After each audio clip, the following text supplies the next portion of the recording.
우리 1년 후, 또 3년 후, 혹은 평생을 살아낸 후에 나 예수 믿는 것을 가장 잘했다라고 고백하기를 소망합니다. 나 살면서 예수 믿는 것, 그것을 제일 잘한 일 같아. 그렇게 고백하기를 간절히 축복합니다. 이 좋은 계절에 여기 오셔서 예배하시는 신앙의 목적이 무엇입니까? 어떤 문제 해결입니까? 하나님과 동행하는 것이 신앙의 목적이에요. 하나님과 함께 살아가는 것. 하나님은 내 입술의 말만 들으시는 것이 아니고 내 생각을 읽으시고 내가 지어먹은 마음을 이미 읽으세요. 입술로 나오기도 전에. 그런데 원래 우리는 하나님과 원수되었던 죄인 출신입니다. 그런데 우리 주 예수 그리스도께서 십자가의 죽으심으로 우리 죄가 사해졌고 하나님의 자녀가 되었지만 하나님과 동행하는 데에는 우리가 너무나 서툴고 안 되는 부분들이 많아요. 지난 한 주 동안도 하나님과 연합한 삶을 얼마나 우리가 꿈꿉니까? 그렇지만 안 되는 우리예요. 안 되는 것도 아세요. 우리가 못한다는 것도 아십니다. 그래서 예수 그리스도가 오셨고 그래서 성령님의 도우심이 필요한 것입니다. 다음 주가 부활절 이후 오는 절기 성령 강림 주일이에요. 재정과 의논하셔서 떡도 하시고 성령께서 우리 안에 오셨다는 자축하시길 원합니다. 우리가 어떤 사람, 그 사람과 동행하려면 그 사람에 대한 확실한 믿음이 필요합니다. 그냥 빨간색도 이거 하야 찍으면 하얘 이럴 수 있는 믿음. 그 믿음이 있어야 내 삶의 나머지 부분을 함께 할 수 있는 것입니다. 마찬가지로 하나님과 동행하려면 하나님에 대한 확실한 믿음이 필요해요. 히브리서 11장 6절에서도 하나님께 나아가는 자는 믿음이 없인 하나님을 기쁘시게 할 수가 없다라고 했어요. 믿음이 없인 의인은 그리스도인은 믿음으로 산다라고 말씀하십니다. 내 삶의 모든 현상들 공급해 주시는 것, 내 삶을 이끌어 가시는 분이 하나님이신 것을 믿는 믿음. 아브라함은 우리 믿음의 조상이었어요. 하나님과 동행했던 사람, 그래서 가장 믿음이 좋았던 사람으로 기록되어 있습니다. 아브라함의 특징은 보여주시지 않았던 그 길을 믿고 따라가요. 믿고. 다른 먼 동네로 이민을 갔는데 이민 가서 만난 생판 처음 본 사람이 야 아브라함 너 보니까 진짜 하나님이 계신 것 같아. 그랬다고 말이에요. 그랬던 사람. 저와 여러분, 야 너 보니까 진짜 하나님 계신 것 같아. 이것이 전도예요. 당신 보니까 진짜 하나님 계신 것 같아. 75살 먹도록 가진 것도 없고 자녀 하나도 그때까지도 없고 아무것도 모르고 무능했던 노인 내가 나중에 믿음의 조상이 되고 가문을 이루는 족장이 되고 인생의 놀라운 변화를 보여주게 되는 것이 오늘 로마서 4장에 또 묘사되고 있어요. 창세기 내용이. 과연 어떻게 그러면 그렇게 될 수가 있는가? 놀라운 축복의 가문으로 변화되는 과정을 한번 17절 한번 읽으셨던 17절 한번 읽어봅니다. 시작. 기록된 바 내가 너를 많은 민족의 조상으로 세웠다 하신 것 같으니 그가 너희가 하나님은 죽은 자를 살리시며 없는 것을 있는 것으로 부르시는 이시니라. 자, 그가 믿는 바 하나님은 다시 한번요. 그가 믿는 하나님은 죽은 자를 어째요? 살리시고 없는 것을 있는 것으로 부르신대요. 이분이 저와 여러분의 아빠 아버지세요. 하나님의 약속으로 받은 아브라함의 100살에 낳은 아들을 하나님은 다시 하나님께 내놓으라고 그래요. 우리가 우리 손에 줬던 것 내가 딱 쥐고 있는데 다시 내놓으라고 그래요. 그러면은 어쩐지 억울해요. 처음부터 내 거 아니었는데 처음부터 내 손에 없었던 것인데 내 손에 일단 오면은 다시 내놓으라고 하면은 뭐야 그래요. 100살 먹어서 아들을 주어놓고는 다시 그 아들을 내놔라. 번제로 바치라. 그 당시에는 인신공양이 있었어요. 사람을 때려잡아서 제사상에 올리는 인신공양. 특히나 장남을 잡아서 바치는 문화. 아브라함 머릿속에는 내가 이 아이를 칼로 죽여서 조각조각 내어서 하나님께 바쳐 올려드려도 하나님은 이 아이를 살리실 분이라는 확신이 있었다는 것입니다. 히브리서 11장 한번 읽어보십니다. 히브리서 11장 시작. 그가 하나님이 능히 이삭을 죽은 자 가운데서 다시 살리실 줄로 생각하니라. 아멘. 자, 이삭 자기 아들을 죽더라도 살리실 거야라는 이 믿음을 가지고 실제로 행위를 했다라는 것입니다. 우리 예수님도 세 사람을 살리셨죠. 죽은 나사로 살리시고, 지난주에 그 설교 들었던 나인성 과부의 아들을 살리셨고, 회당장 야이로의 딸을 살리셨고, 죽은 자. 여러분, 하나님은 죽은 자도 살리실 수 있는 능력의 하나님을 믿으십니까? 믿음대로 된다는 것입니다. 우리 몸 가운데도 의사가 당신 간 기능이 죽어가고 있습니다. 당신 시력이 죽어가고 있습니다. 이런 분들도 계실 것이고, 사업이 막 죽어가고 있는 분들도 있을 것이고, 아이들이 아무 소망 없이 그저 그날 같은 그날을 살아가는 그 희망 없는 그런 경우도 있을 것이고, 오늘 바울도 아브라함처럼 죽은 것을 살린다는 것을 믿고 살았어요. 살 소망까지 끊어지는 수준까지 떨어져도, 내가 그런 나락으로 떨어져도 우리는 우리 자신이 사형 선고를 받은 것 같으나, 그러나 죽은 자를 살리시는 하나님만 의지하게 하심이라고 고백한다는 것입니다. 여기 앉아있는 우리에게 의사가 말기암입니다 하면 그 사형 선고 아니겠습니까? 당신 파산입니다. 이거 사형 선고 아니겠어요? 그런데 그때 바울은 죽은 자도 살리시는 하나님을 꽉 잡고 의지했다는 것입니다. 내 힘, 내 능력, 내 돈, 내 젊음, 지위를 의지하지 않았다는 거예요. 하나님은 죽은 자도 살리고 죽은 것 같은 나의 형편과 상황을 살리신다는 것을 믿는 우리가 되기를 간절히 소망합니다. 죽음의 세력을 잡은 자 곧 마귀를 멸하시고, 마귀를 멸하고 왕이 바뀐 사건이 십자가예요. 왕이 바뀐, 공중 권세 잡은 마귀에서 왕이 바뀐 사건이 십자가입니다. 3일 만에 부활했을 때 온 우주 만물 만고의 법칙을 뒤바꿔 놓으셨어요. 그때까지는 사람은 죽어요. 끝이에요. 죽으면. 그때까지의 우주의 법칙이었어요. 그것이. 그러나 예수님이 부활하시면서 온 우주의 법칙이 바뀌어버렸어요. 예수 안에서는 죽음이 없습니다. 예수 믿으면 영생을 얻는다는 것이 우리의 믿음이기를 원합니다. 세상에서 제일 무서운 것이 무엇입니까? 죽음. 심지어는 어린 아이들조차도 막 까불다가 너 죽을래? 하면은 꿈뻑꿈뻑 하면서 조용해지는 거예요. 우리 모두는 죽는 것을 무섭고 두려워합니다. 히브리서 2장 15절 PPT 한번 읽어보시겠습니다. 시작. 또 죽기를 무서워하므로 한평생 되어 죽음으로 가는 모든 자를 도와주시니. 죽기를 무서워함으로 한평생 그 죽을까봐 거기에 매여서 종노릇하고 살고 있는 거예요. 하루하루를. 날마다 나 아프면 어떡하지? 나 죽으면 어떡하지? 이 종노릇하고 살고 있는 거예요. 살아있는 날들을. 10년이고 20년이고 어디 아픈가? 나 죽으면 어떡하지? 종노릇. 우리는 왜 두렵습니까? 무엇이 가장 무서워요? 병 걸려 죽을까봐, 굶어 죽을까봐, 창피해서 죽을까봐 두려워하면서 사는 거예요. 예수 믿는 우리는 예수 안에서 자유케 되기를 소망합니다. 예수님께서 십자가에 죽으시고 부활하심으로 죽음을 이기셨어요. 죽음 아래 있는 것들, 질병, 수치, 가난, 이런 것, 죽음 아래 있는 것. 예수 안에서는 아무것도 아니라는 거예요. 죽음 밑에 부하들이 질병, 가난, 수치, 어두움, 죄책감, 절대 두려워 마시고 예수 믿고 승리하시기를 바랍니다. 죽음도 살리신 우리 주님을 어떤 문제라도 회복시키고 소생시키신 줄을 믿는 우리가 되기를 축복합니다. 믿음으로 한번 따라해 보시겠습니다. 예수가 채찍에 맞음으로 우리는 나음을 받았다. 우리의 모든 가난이, 우리의 모든 질병이, 우리의 모든 매임이 능력 주신 하나님 안에서 우리의 모든 것이 가능하다는 것을 믿어야 됩니다. 예수가 이미 나를 대신해서 채찍에 맞아서 내가 나음을 받았다는 거예요.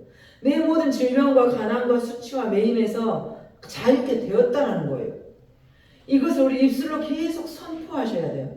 하나님은 죽은 자도 살리시는 우리의 아버지라는 것입니다. 아브라함은 죽은 자를 살리신 하나님을 믿는 것뿐 아니라 17절 후반에 보시면 없는 것을 어째요? 있는 것으로 부르신 하나님이에요. 빛이 있으라. 아무것도 없는 흑암의 상태에서 빛이 있으라. 있다고 부르니까 빛이 있었어요. 빛이 생겨버렸어요. 우리 하나님은 없는 것을 있는 것으로 부르시는 하나님이에요. 아픈 부위를 내가 대면서 이 병이 예수 이름으로 나았다라고 선포한다는 거예요. 아무것도 없는 저를, 아무것도 아닌 여러분을 어렵다고 부르시고 너 다 가졌다라고 말씀해 주시는 것입니다. 하나님의 말씀이 곧 우리의 삶이 되시기를 소망합니다. 하나님은 말씀하시고 바로 행동으로 옮기시는 분이에요. 이제 후로는 네 이름을 아브람이라 하지 않고 아브라함이라고 하겠다. 자, 아브람은 존귀한 자라는 소리예요. 그런데 아브라함은 많은 민족의 아버지, 이 이름을 언제 바꿨냐? 99살 때 바꿨어요.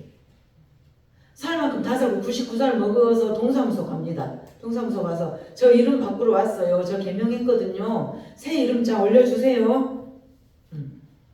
그래서 사람들이 뭐라 그래요? 저 이름 바꿨어요. 개명 신고하러 왔는데요. 99살 먹어가지고 동사무소 직원이 네 뭘로 바꿔드릴까요?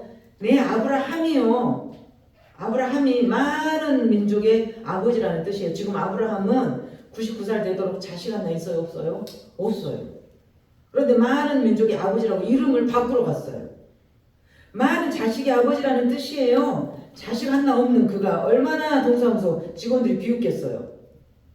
자녀가 몇 명이래요? 없는데요. 그러나 아브라함은 믿었습니다. 내가 자식은 없지만 생길 것이다. 없는 것을 있는 것처럼 불렀습니다. 믿음은 바라는 것들의 실상이고 내가 구한 것은 이미 받은 줄로 믿어라. 내가 구하는 것은 지금 구해요. 앞으로 주시라고. 그런데 과거에 이미 받은 줄로 믿어라. 이것이 믿음이에요. 자식 아직 하나도 안 낳았는데 많은 자식의 아버지라고 이름 바꿔주세요. 있는 것으로 믿어버려요. 없는 것을 있는 것처럼 부르시기 바랍니다. 이거 목사님 무엇이 있어야 말이죠. 우리 집은 돈도 없고 기쁨도 없고 행복도 없고 우리는 돈도 없잖아. 소망도 없잖아. 아이고 우리 자식들도 좀 봐봐. 가망이 없어. 자꾸 없다는 얘기만 계속해요. 하나님은 네 입의 말대로 하겠다고 하셨어요. 네 입의 말대로. 네 입의 말이 내 귀에 들리는 대로 내가 너에게 행할 것이다. 자꾸 없다는 이야기만 계속해요. 성경은 그러지 말라 그래요. 없는 것을 어째요? 있는 것처럼 부르라고 하십니다. 기쁨이 없습니까? 소망이 없습니까? 우리 입술에서 먼저 기쁨을 선포하시기 바랍니다. 안 되면 찬양이라도 하세요. 내가 매일 기쁘게 예술리으기를 행하면 내가 매일 기쁘게 무엇이 그리 기쁜가 남들이 물어볼 정도로 저는 살면서 원래도 가난했고 지금도 가난하고 앞으로도 가난할 것 같고 가망이 없으니까 그러나 저는 속으로 늘 선포합니다. 하나님이 내 아빠잖아요. 하나님 만왕의 주인이 내 아빠잖아요. 은도 내 것이고 금도 내 것인 당신이 내 주인이시잖아요. 그러니 나는 모자람이 없습니다. 우리 없는 것을 있는 것으로 믿으시기 바랍니다. 빛이 있으라 하면 빛이 생길 것을, 아들을 바치라 하면 그 아들을 살리실 것을 믿는 아브라함처럼 그러한 믿음이 우리의 믿음이 되기를 원합니다. 두 번째 아브라함의 믿음은 어떤 믿음이었냐? 첫 번째 없는 것을 있는 것으로 믿었죠. 두 번째 아브라함의 믿음은 18절 읽어봅니다. 시작. 아브라함이 바랄 수 없는 중에 바라고 믿었으니, 자, 바랄 수 없는 중에 바라고 믿었으니 가망이 없는데 소망을 품었다는 거예요. 세상 사람들은 야, 너 바랄 것을 바리라 좀. 가망이 없는데 소망을 품는 거예요. 네 주제에 무슨 좀 바랄 것을 바래라. 네 주제에 무슨 이럽니다. 그러나 성경은 하나님은 바랄 수 없는데 바라는 것을 믿음이라고 하세요. 가망이 없는데 바라는 것을 믿음이라고 하셔요. 19절에 보니까 19절 읽습니다. 시작. 그가 100세나 되어 자기 몸이 죽은 것 같고 사라의 태가 죽은 것 같은 걸 알고도 믿음이 약하여지지 아니하고. 자, 내가 100살이에요 아브라함이. 그래서 기능이 안 돼요. 애기 낳을 기능이. 그리고 아내 사라도 안 돼요. 안 된다는 것을 알고도 믿었다는 것입니다. 이것이 믿음입니다. 이것이 사랑이에요. 네가 나쁜 사람인 줄 다 알아. 네가 좋은 사람이어서 내가 너를 사랑한 게 아니야. 내가 너를 사랑하기 때문에, 사랑하기로 했기 때문에 사랑하신 거예요. 우리 사람도 내가 사랑하는 사람이 대한민국에서 제일로 옳고 제일 착하고 제일 괜찮아서 사랑합니까? 아니면 내가 사랑하니까 사랑하는 겁니까? 그 사람의 부족한 것을 보면 더 안쓰럽잖아요. 더 덮어주고 싶고. 네가 나쁜 사람인 줄 알고도, 너 그거밖에 안 되는 줄 알고도, 또 실망시키는 줄 알고도 사랑하는 것. 알지만 증상을 믿는 게 아니라 약속을 믿는 것입니다.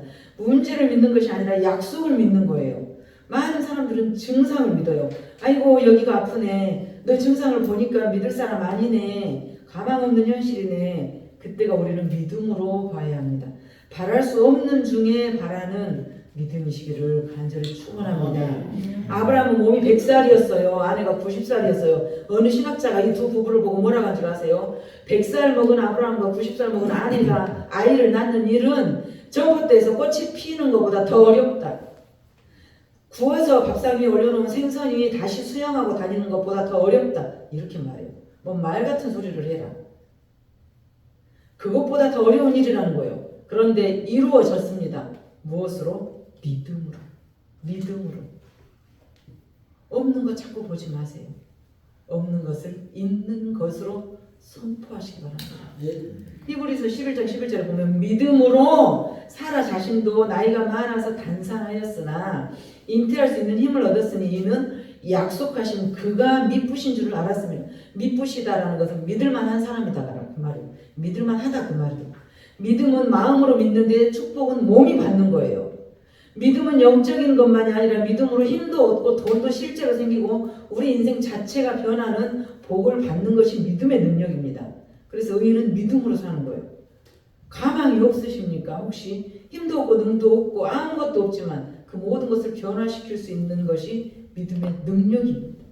힘도 없고 능도 없고 딱 죽어 마땅한 우리가 믿음 하나로 살아난 이야기가 성경 66권 이야기예요. 가망이 없으십니까? 믿음으로 승리하시기 바랍니다. 알바니아 그 가난한 나라 캘커타에 가서 고아원직이었던 테레사 수녀가 노벨 평화상 탔잖아요. 그 테레사 수녀님이 캘커타에 가서 고아원을 짓겠다고 하니까 거기서 뭐라고 물어본 줄 아세요? 가진 돈이 얼마나 있으세요? 저 고아원 지어서 이 나라에 살려고요. 가진 돈이 얼마나 있으세요? 3달러. 우리나라 돈으로 3,600원. 3,600원. 3달러. 그녀는 그러면서 이렇게 고백합니다. 나에게는 3달러가 있지만 전능하신 하나님을 믿는 믿음이 있습니다. 하나님이 하실 것을 믿습니다. 그 믿음으로 고아원이 운영되고 노벨 평화상까지 받았지 않습니까? 3달러 3,600원이 가진 전 재산이었던 그녀는 세계 어디를 가든지 평생 좋은 비즈니스 비행기 가장 좋은 최고석을 공짜로 평생 타고 다녔고 모든 나라 최고 호텔에서 자고 다녔어요. 누가 합니까 그렇게? 하나님이. 낮고 천한 나를 귀족의 자리에 앉히시는 것을 누가 해요? 하나님. 지금 돈 없어서 못 살겠습니까? 3,600원 이상 있다면 테레사 수녀보다 더 잘 사는 거잖아요. 우리는 돈이 없어서가 아니라 믿음이 없어서 못 사는 거예요. 믿음이 없어서. 바랄 수 없는 중에, 가망이 없는 중에 믿는 저와 여러분이 되기를 간절히 축복합니다. 마지막으로 아브라함은 그 믿음이 약해지거나 없어지지 않고 점점 더 강했다고 그래요. 19절에 보니까 믿음이 약해지거나 없어지지 않고 점점 더 견고해지기도 하는가 봅니다. 그 믿음이 아들 이삭에게 요셉에게 전수되어서 믿음의 가문이 되어요. 믿음이 없으면 하나님의 약속을 의심하게 됩니다.